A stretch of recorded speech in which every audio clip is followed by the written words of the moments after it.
Talking at times, and I'm a therapist and I will still say this, can sometimes be too overwhelming. Sometimes people need the silence, and movement will move the tension that you're carrying where you're bracing yourself because you're so angry that you cannot believe this happened. Yeah. And it'll stress you. It will help you to remove those blockages that you hold on to in your mind and your body, which then, in turn turns into inflammation. Mm-hmm. So people sometimes can get sick. So movement, stomping, wailing, rocking back and forth, doing anything, picking up things off the floor and tossing it, raging out on things as opposed to people is more Yes. healthy than anything. Hi, everyone. Welcome to Sunshine and Rain, a podcast centered around the joys and pains of significant life moments and the good that can come out of giving yourself the time and the space to grieve. I'm your host, Victoria Fortune, and today we're chatting with a mental health clinician on how grief impacts the mind and body. I am beyond grateful to have trauma-informed corporate consultant, life coach, and psychotherapist Asha Tarry joining me today. Asha is also the principal and CEO of Behavioral Health Consulting Services, a consulting and counseling company that provides comprehensive wellness and personal development to corporations, employee resource groups, and management teams. Asha has worked in mental health as a clinician for more than 2 decades. On today's episode, we're going to talk about the many layers of grief, Asha's body-based therapy approach, and the impact grief can have on the body if left untreated. Let's jump right into it. Thank you so much for having me. Of course. I always like to start each episode with a quick temperature check. How are you feeling right now? Well, in touch. Glad to be here. Grateful. I love that. I need to be feeling more in touch. That's great. Thank you for sharing that. So ever since we had our introductory conversation a few months ago, I've been really anticipating this specific episode. I found your knowledge and your approach to dealing with grief to be extremely refreshing. I felt like I just left the best TED Talk of my life after our call. Do you mind sharing a little bit more about yourself and how you got into this work? I think a lot of clinicians, including myself, will say that this work found us, and that comes in a host of ways. But for me, it found me through my family and through, unfortunately, I think as well for a lot of us, through my own unconscious grief and mental health challenges. I would say my first experience with knowing that this came from my family was being away at college and noticing the changes that I was experiencing, trying to cope with all of the changes as a young adult that we go through while being on our own, and also trying to be responsible. And that's the point where I can go back into remembering that was probably one of my earliest experiences with depression, although when I trace it back even more, I can probably point the beginnings of me even having signs of it in high school. So I knew ever since I was 4 years old, I was going into the helping profession because I wanted to be a nurse since I was 4 years old. And I actually pursued nursing, but the cards turned out differently. And I actually went on to become a social worker and then later a psychotherapist and an analyst.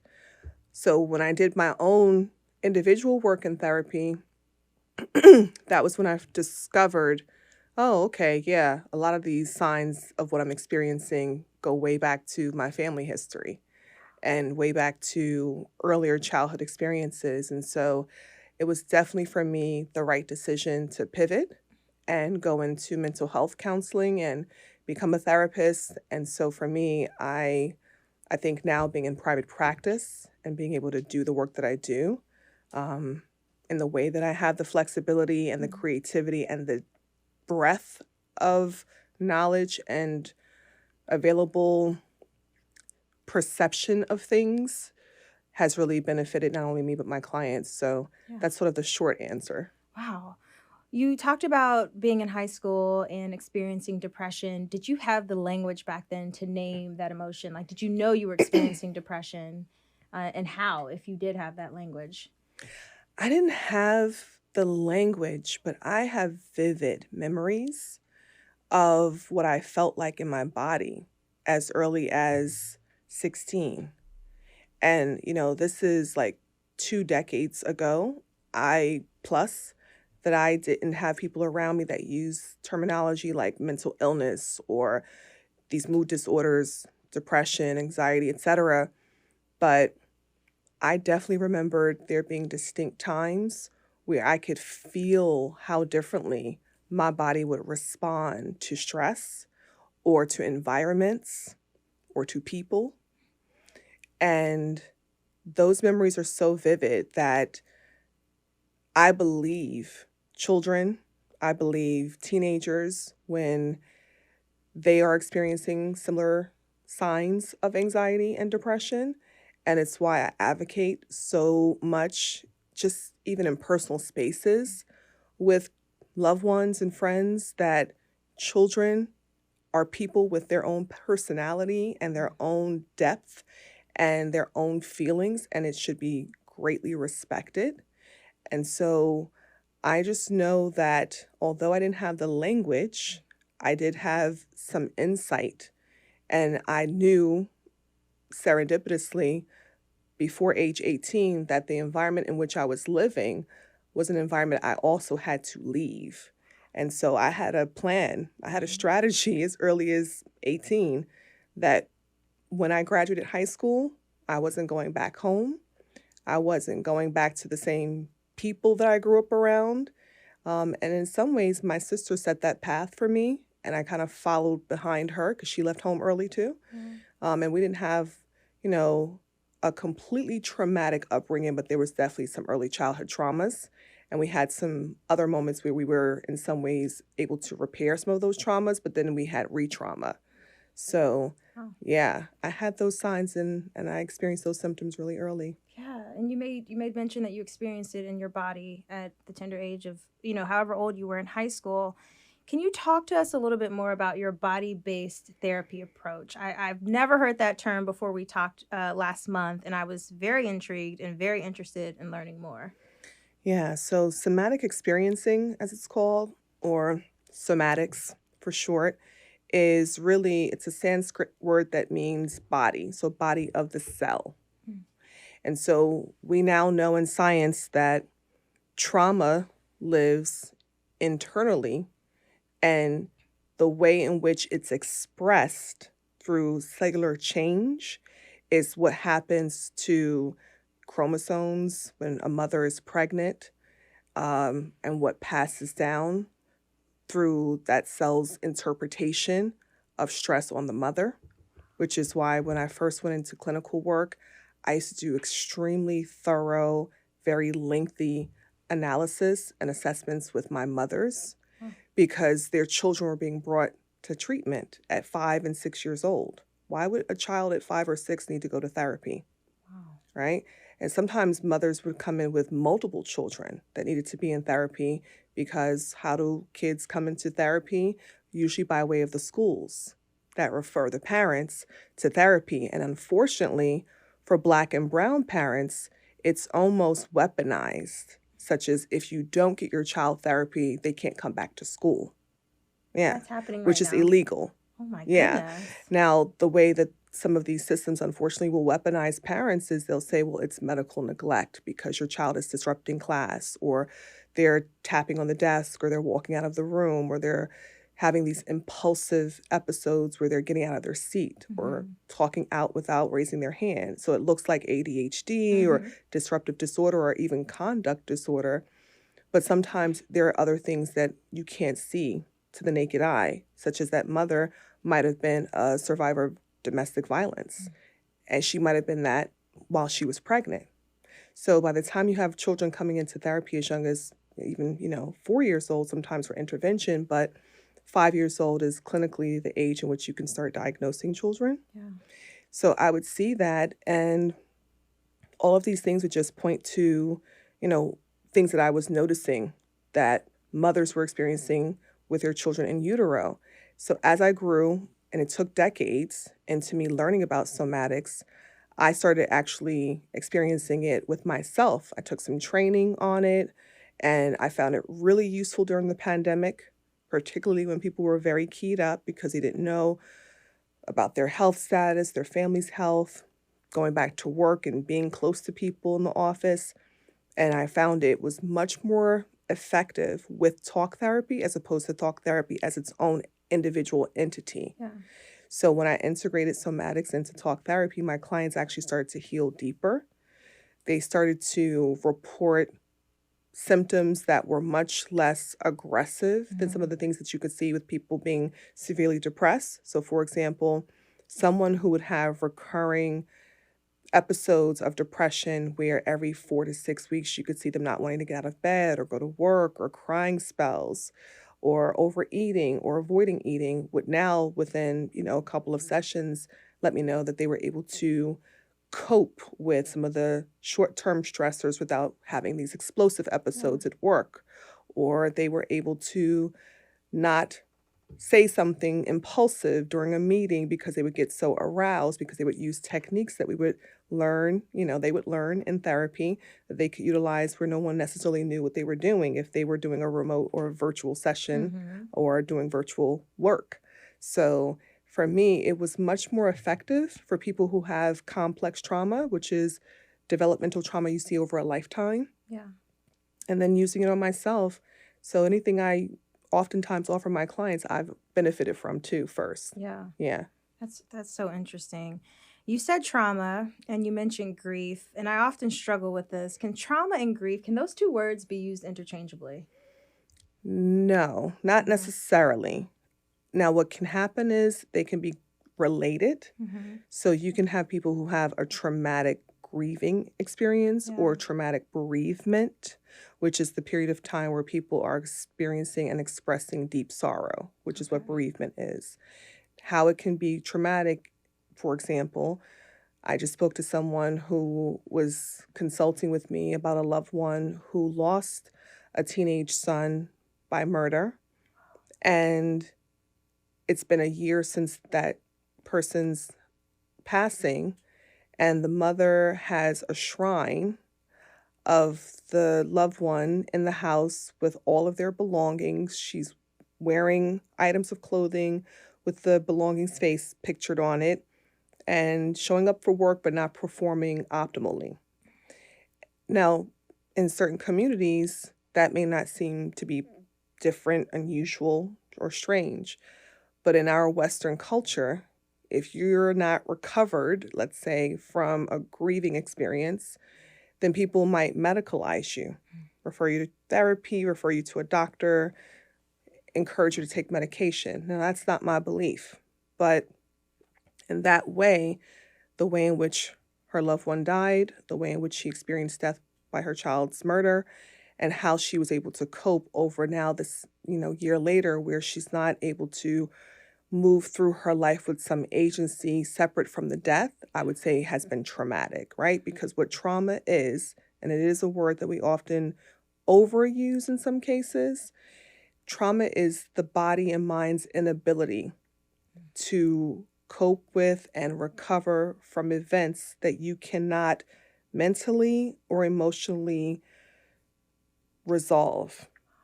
So for some people, grief is traumatic, but it doesn't mean for everyone trauma is what grief is, right? Because some people can have experiences where one person can look at that and have a really hard time mentally and emotionally processing it and giving it language and being able to function, where someone else may not. That's why trauma is unique to the individual's coping, their resilience factors, what they've seen modeled, what supports they have available to them, what resources they have, including financial resources to ask for and receive help.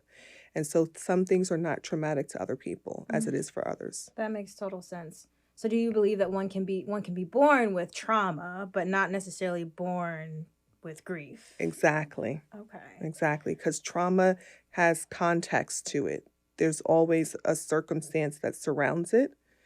And for grief can look like grieving of different transitions and phases of life, but also people and things that people grieve. Trauma is the result, is the consequence of something that took place that a person couldn't actually resolve on their own. Yeah. That's very, very insightful.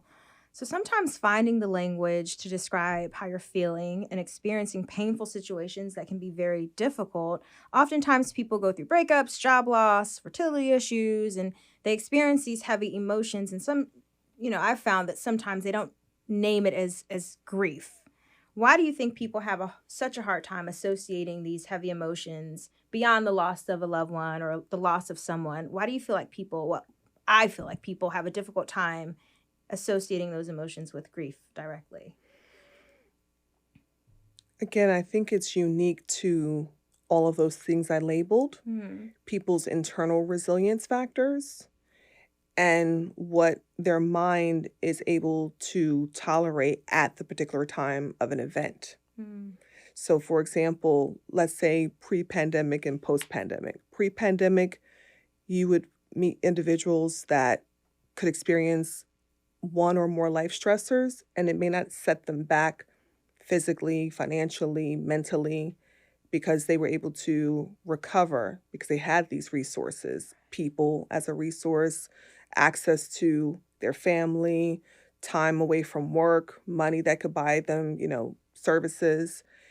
But then you had this huge trauma, this event of the 2-year pandemic, and people lost a lot, okay? Definitely. Human beings that were important to them, financial resources, time with loved ones, access to mental health therapists, doctors, etc. And all of that created for people limited capacity to cope with multiple transitions at one time. So there's the before an event happens, mental, emotional capacity, and there's the post-event capacity that changes based on all of those things, where you are in life, what stress does to your brain, okay, what it does to your resources, okay, and communal support is really important in recovering from trauma and also in grieving. In many communities around the world, people grieve in communion with other people. Yes. In Western culture, people grieve maybe side by side or independently or in a corner or behind the door quietly, because there's a shame factor to appearing as though you cannot manage your emotions. In other societies, that's not the case. People can wail, people can cry, they can lay and rest for days. People can have relatives come and care for the children, cook for them, bathe them, wash their hair. In Western society, it's totally individualistic. It's very separate from communal care. So when you think about whether or not someone imagines that they're grieving and calling it that, it is a subjective and communal experience. It's how you see yourself, but also how you see yourself in community to other people. Yeah, I often think about social media's role in all of this, because although in the Western culture, we tend not to grieve together collectively physically, I have found that people tend to go to social media for that sense of community. Do you feel that way as well? I think it's twofold. Social media has a way of absolutely connecting people around the world, and you will find that there are similarities in cultures across the globe, but the depth of feeling, I don't believe can happen solely through a camera or a device. And some of what happens on social media is a lot of performance of what should appear a certain way, whether it's grief or otherwise, pleasure as the opposite of grief. So I think that people can, but to me, I think there's a foundation of attachment and closeness, which comes with being in person or at least hearing someone's voice, there being some type of perception of closeness. And I think there's an over assumption of closeness through social media that's not actually there. Do you think that social media can trigger people's grief? Yes, I think social media triggers a lot of conditions of mental instability. I just was coming here and looking at someone I hadn't seen in a very long time on social media that I used to love to watch and physically see their pictures. And during the pandemic, I had to step away from a lot of things I used to intake. Not only am I talking to the media a lot at that time, I'm also doing corporate work. I'm seeing clients, and it's 100% virtual. Wow. So going to social media, even though I kept up my work online as well that way, was also, very arousing to me because there were a lot of people that were, I think, similar to what you're describing, going to social media to air out their thoughts and their feelings. And there was a lot of conflicting beliefs about what people should have done at that time. And I think that's continued. I think social media has a way of elevating platforms, particularly that are divisive, that are contrarian. And I think sometimes if you don't have a strong community or sense of yourself, it's easy to be enthralled in that and be mesmerized by that. And even sometimes it hypnotizes you from thinking your own thoughts and start thinking the collective thought. So for some of my clients, I've had to say, maybe you need to take a social media break. Maybe you need to take a sabbatical from social media, or you need to have an alarm on your phone to go off when you get to a certain point because you're getting aroused and then coming to session grieving what you think you should have about, your age or your life or success that you think other people have because of what they post. Yeah. I mean, I can relate to that. I was on social media maybe a week after I found out about a friend's passing, and someone had posted his casket being lowered into the ground. And immediately after seeing that, I had to take a break from social media. I actually had a panic attack later that night because I just was not ready to see that. I was swiping and I saw a group photo, and then that was the next slide, and I was like, oh my God. And so I guess my question to you, because I'm very new to having these panic attacks, and this isn't our session, but what does that signal to the brain? Like, what does that mean? Yeah, so that something at times can be shocking, won't necessarily turn into a trauma because the distinction in what can be traumatic but not traumatize you is that you will either see yourself or someone else will see you returning to your level of functioning that you had before the event occurred. Yeah. That's why I often say to people, trauma belongs in language a lot, but sometimes it's overused because in some instances, and even medical providers will do this, they'll say, well, that'll be that person's trauma. Well, you don't actually know that because you haven't waited. There's a waiting period. It's like PTSD could be short-term or long-term, right? But we won't know that until we wait and watch how a person functions. And functioning in mental health is evaluated by people being able to independently take care of their bodies, shower, groom, how they move, speak, how they engage in the world. Do they isolate and never go out of the house, or do they go out and then when they go out, do they feel like they can have a conversation with a stranger, or do they call their friends and socialize? Are they working aged? Can they work? Can they work partly? Do they have to only work, a half day? Whatever those things are, but we look at your relational skills. We look at your ability to take care of yourself, how to function in the world as an independent person, financially, physically, and socially. So if you're not able to do those things and you had an event that was difficult to cope with and you're experiencing flashbacks and crying spells that seem uncontrollable and you avoid the circumstance or environment in which the trauma occurred, then we may look at more of, is this an adjustment period because it was an acute stressor, right? Something big happened and it shocked you. Or is this something that, okay, now it's more than 6 weeks or 2 months, and we want to look at, oh, this person is not getting back to their baseline functioning, and maybe this is PTSD. Wow. So I just think that information is important. Right. The context is really valuable, and we need to get clear about that. And for those out there who may not have the resources to talk to someone like you, and luckily you do the most amazing Instagram lives. I learned so much from your Instagram lives. But for those of us who don't have the resources to afford a therapist, what are some tips you can give those out there who are grieving? Yeah, number one, acknowledge that you're grieving and say it out loud to people, because everyone has their own purview, cultural purview, individual purview as to what's happening. So in that same way that they have their own purview, they have their own time frame.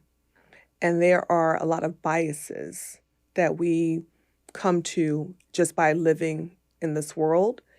And you may have a bias to think because someone's returned to work, because they're laughing, because they go out, that they're not still grieving because you can't see it 100% of the time. You don't hear it, but you don't live with that person. You're not in that person's brain. So you don't really know what's going on, and you don't know what's the feeling inside their bodies or if they have any feeling at all, because sometimes people are numbed out by an overwhelming circumstance, the way someone passed away, if they were near them, any of that. So I often ask people to speak it, tell it, share it. Do not hold that to yourself. Yeah. If someone wonders why you've gone, AOL, like missing online, you need to say, listen, I'm grieving. When people at work aren't sure why you don't want to do group outings, or you don't want to leave your desk, or any number of changes that they see occur, you should say, I'm grieving. And that's a complete sentence. Right. You don't have to give detail. You don't need people to feel sorrowful for you. But saying it out loud makes it real. Yeah. Okay. It grounds you. Okay.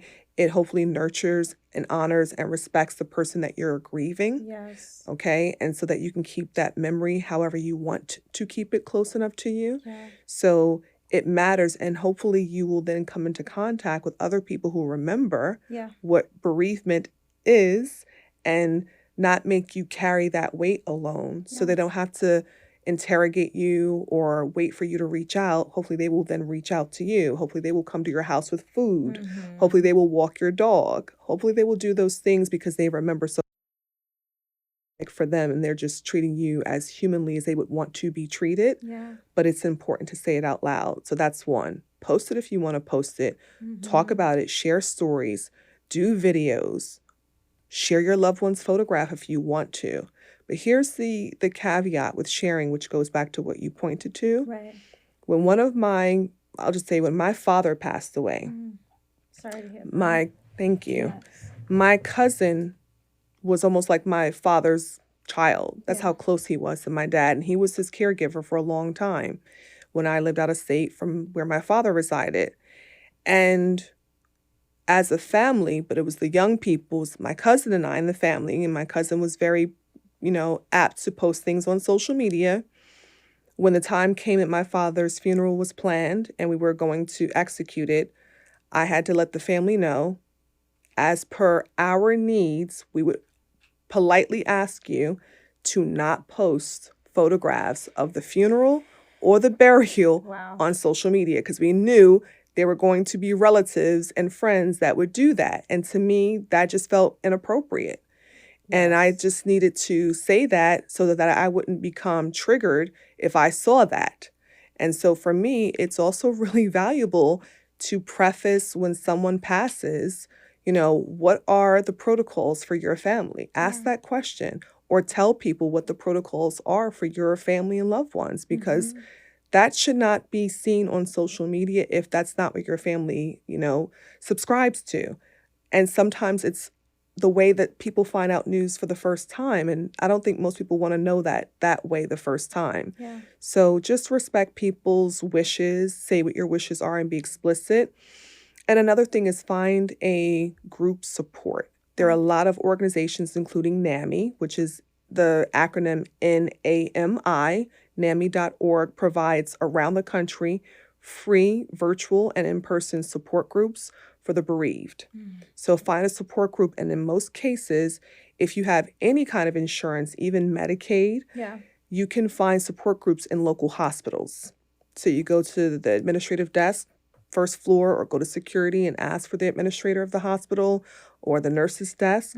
And the nurse's desk will have staff there or a social worker on deck that can tell you the list of the support groups in the area or at the hospital, the days of the week, who provides it. And those are free services in the community. And sometimes churches will also give those available supports. That's very, very helpful. Do you find that writing or movement, nutrition, can that also help during the process of healing through grief? It really depends. But to me, because I'm an integrative therapist, which means I work from a perspective of doing all of the things, and I want people to know that all of the things matter, and sometimes you forget that when you're grieving. Grieving, going back to your question about does it mimic trauma, the closest thing it can mimic is depression. Wow. Yeah, it can mimic other mood disorders, but it mimics mostly depression because grief does have stages it goes through, and one of them is depression. So you can see anger, you can see frustration, sadness, disbelief, even sometimes people being so disbelieving that they don't even remember that a person passed away. You know, they can wake up and they think they were just here. So you go through those stages in no particular order, from denial to negotiating with the higher spirit to being angry to being mad to negotiating, what you should have done differently in your mind even. And I just think that so many people, see it differently. But I think for a lot of us, we really need to make it a lot more of a conversation that we have regularly. Yes. So that we could see that it's a natural phase of life. Mm-hmm. And you grieve in ways that are going to possibly even change. So even the way you grieve one loved one might look different. Or a relationship. Or a loss of a relationship. job. Or loss of a job. Or loss of an identity. Mm-hmm. Will look different at different stages of life. And depending on as well, like who around you is there for you when you're grieving during that time.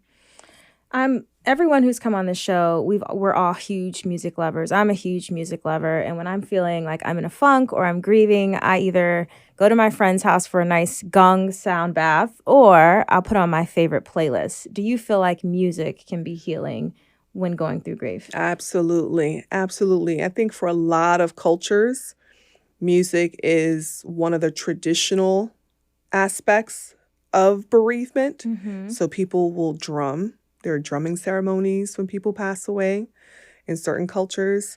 There are, chants that people do, dances, even in the Black church, those spiritual moments where people are shouting and dancing, call and response from Africa. Wow. That's what that is. People are remembering and they're calling forth spirits and guides. So music is an absolute therapy for folks. And I think it's probably one of the best therapies because it doesn't require you to talk. Mm-hmm. And talking at times, and I'm a therapist and I will still say this, can sometimes be too overwhelming. Sometimes people need the silence, and movement will move the tension that you're carrying where you're bracing yourself because you're so angry that you cannot believe this happened. Yeah. And it'll stress you. It will help you to remove those blockages that you hold on to in your mind and your body, which then, in turn turns into inflammation. Mm-hmm. So people sometimes can get sick. So movement, stomping, wailing, rocking back and forth, doing anything, picking up things off the floor and tossing it, raging out on things as opposed to people is more healthy than anything. So I believe, food, really nurturing, good food that soothes you, that comforts you, and that, certain instances people don't have an appetite when they're grieving. They lose their appetite, they lose weight. So that's a normal response as well. But you want to monitor that, for your loved ones, because too much weight loss, you would think 10, 20 pounds within a month or two is way too much weight loss. Mm-hmm. And people are still eating the same or less. So you want to monitor that. That's a sign that people are not, able to cope with the loss. Yeah. But also, I think, different kinds of instruments, as I mentioned, being used. I also think that doing things that you probably wouldn't have done yourself, but maybe your loved one would have done, Mm-hmm. like painting, art, using your hands, doing sculptures, learning how to mold things, really grounding and going outside and putting your hands and your feet in the dirt, laying out on the grass and just yelling or looking up into the sky. Anything to get what's trapped inside out of you into the earth, I think will absolutely help people to heal. And those are things that are ancient that we just need to revisit. I heard yoga is pretty good I haven't dived into yoga yet, but I'm very, very eager to. But I heard it's good for moving that tension out of your body. Yeah, I go back and forth with yoga myself. I'm going to be doing that while I'm on sabbatical. Yeah, because yoga lengthens you, right? So it's going to open up your capacity to breathe more air, which again, when you're stressed, and grief can mimic stress, you tend to breathe less deeply. So people have difficulty with diaphragmatic breathing. So they're breathing from their upper chest, which means sometimes it shortens your lung capacity from getting all the, oxygen in that you need to. And that can actually trigger a panic attack. So the way in which you're sitting, how grief usually actually curves you inward physically. You're not able to breathe as deeply because of the posture of the body. So you want to expand your lungs by, opening up your chest, dropping your shoulders, expanding your throat by, lengthening your neck, and breathe. I often tell my clients who are stressed, sigh. Wow. Like sighing is something we don't do enough of. We think people just do it when they're annoyed, but sighing is actually a great release, from a lot of things you're holding in, your thoughts, what you probably want to say to somebody that you don't say, or just like taking in more air. So moving your body a certain way can really help with that. That makes total sense. When I was having my panic attack, I immediately called my best friend who's in LA because it was late. It was like 1 a.m. Why I was on Instagram that late, I don't know.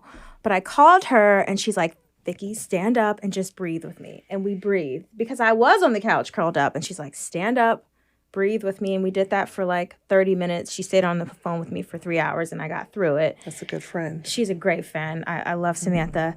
And can I speak to that? Yes. The reason that she didn't leave you to your own devices and just instruct you and get off the phone, we teach this in Somatic talk therapy as well, is she was co-regulating your nervous system. So this is, again, where you can do this with children, you can do this with infants, you can do this with adults. Being in space where someone can be with you who's more calm than you are will down-regulate your nervous system from being elevated. So your eyes that are, widened, your pupils that are dilated, your breath that's shortened, your blood pressure being elevated, your mind racing, your body being tense, your stomach gurgling, all of those things will relax with the support of someone else who's more calm than you are at that moment. So breathing with you and instructing you to do the same thing at the same time with her was going to lend itself to supporting your nervous system, even audibly, because you were taking in information by hearing her voice. So that could even, with her tone of voice, soothe you right away, but helping you to breathe along with her would key you down. So you need that. It was very helpful in the moment. I'm like, if I call my mother, she's going to be on the first train to New York. We do not need that. I am okay. And that's the reason why you called that friend, because you knew even in the midst of that panic attack, who was the right person for you. That's the wisdom of your body to do that when your mind has been hijacked by your anxiety. So just to know that was like you were still present in some ways. Totally. And I'm in such a better place now. I just had to get through that. That imagery was just so a shock to my system. But I want to bring it back to today. It's 2023. I feel like 20 years ago, I'm not even sure if therapy was a part of the Black community's repertoire. And though I think we still have a long way to go as a community, why do you think it's been taboo for so long? Why do you think therapy has been taboo for so long? Because therapy as we know it came out of the medical system. So therapy coming out of the medical system, we're conscious of what happened to Black bodies through the medical system. So from lack of consent and how our bodies are used, our organs even post-death, to the way in which Black people have been criminalized for having mental illness and mental health episodes, to the way in which the medical system treated Black bodies when Black people were having the onset of a first mental health diagnosis. So because of the way it's been introduced to our community, we have had to learn that there are other ways to receive similar support, which is why, as we talked about offline, a lot more brown and Black people are coming to getting therapy through holistic ways, whether it's psychedelics that are very, commonplace for people of indigenous communities, to people doing body-based therapy, to folks doing movement and, dance. So it's that way that it's not, unrooted. It's rooted in that oppressive system that we learned about it, rooted in doctors who were doing the treatment. And we needed to really see our own people doing this work again, because I've always said this is not new to us. This is something we've been doing for a long time. And I wanted to continue to keep going. We need you. We need therapists out there. I want to go to an IG Live that you did last week or a few weeks ago. You talked about the increase of suicides in the Black community and how it leaves the friends and survivors of that individual with unanswered questions, feelings of guilt, anger, remorse. Do you have any advice for people who are processing those heavy emotions related to the loss of a friend or a loved one who self-transitioned? And by the way, I've never heard that term until I watched your IG Live. Self-transition, it just makes it sound a lot more palatable. It's so difficult for me to say suicide sometimes. So to hear you use that language, which I've never heard before, just makes it feel a little bit not lighter. It's not a light situation, but more palatable. Yeah, let me give credit to the community in which I work in that term came about. Because we're even saying death by suicide now. We are 5 years ago, we wouldn't have even used death by suicide. People would say, even they still say to this day, committed suicide, but it's not a crime. Right. In recent decades, it's not a crime to die by suicide. So yeah, what I would say is, continue to speak about it. Writing is also really helpful. Writing about it. People have different ways they're going to honor their loved ones, but I think in terms of the ways in which we could share information, sometimes we need to ask people for permission as to what is,